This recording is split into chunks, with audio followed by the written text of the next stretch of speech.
Welcome back, everyone.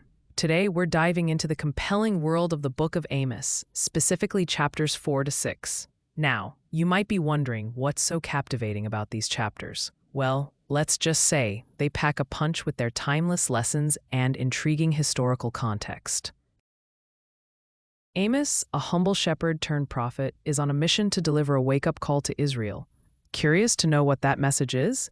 Stay with me. In Amos chapter 4, God uses Amos to remind Israel of their stubbornness and disregard for his warnings. Imagine this, a nation showered with blessings, yet completely indifferent to the divine alarm ringing in their ears. Amos highlights their spiritual complacency. They performed rituals but ignored justice and righteousness. In verse 12, God declares, "Prepare to meet your God, O Israel." This serves as a powerful nudge for self-examination. Moving to chapter 5, Amos offers a lamentation, a sort of funeral song for Israel. He calls them to seek the Lord and live, in verse 6, a genuine call for repentance. But why, you ask? Israel continued their corrupt practices, showing oppression instead of justice. Amos paints a picture of the impending judgment if they continue down this path.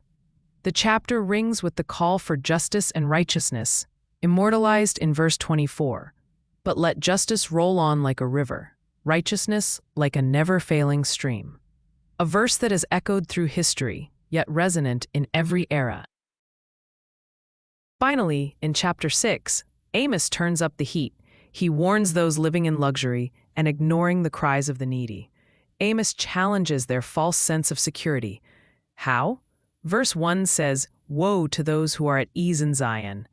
It's a reminder that wealth and comfort aren't shields against divine justice. The themes are clear. Self-satisfaction blinds one to disaster's approach. Amos warns that the mighty will fall unless they change their ways. These chapters stand as a timeless reminder of the importance of justice, humility, and the need to heed warnings when they're given. They're a call to action as much as they were back then.